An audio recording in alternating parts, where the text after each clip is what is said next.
సంక్రాంతి సంబరాలని పోతే ఎవడు కూడా రాజకీయాలు మాట్లాడరు. కానీ నిన్న ఈయన పవన్ కళ్యాణ్ అడిగిపోయినాడన్నా, నాకు రాజకీయాలు అంటే పెద్దగా ఇంట్రెస్ట్ లేదు,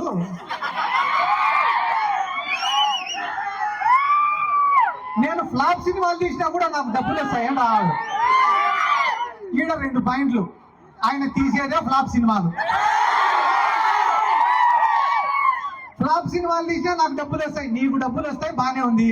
మళ్ళా ప్రొడ్యూసర్ల పరిస్థితి ఏంది, డిస్ట్రిబ్యూటర్ల పరిస్థితి ఏంది, నీ కోసం గుడ్డలు దించుకునే నీ అభిమానుల పరిస్థితి ఏంది? అవన్నీ నాకు అనవసరము, నాకు మాత్రం లెక్క వస్తుందా. నిన్న ఎవడో చెప్పినాడంట, ఏందన్నా నెలకు 20 కోట్లకు 30 కోట్లకు కకృతి పడినావు నువ్వు, అదే నువ్వే ముఖ్యమంత్రి అయితే ఇంకా ఎక్కువ లెక్క వస్తుంది కదన్నా అని చెప్పినాడంట. ఒరే, మనం ముఖ్యమంత్రి అయినామంటే మళ్ళా దానిపైన ప్రత్యేకంగా శ్రద్ధ పెట్టాలరా. మనకు మెంటల్ గా ఫిజికల్ గా స్ట్రెస్.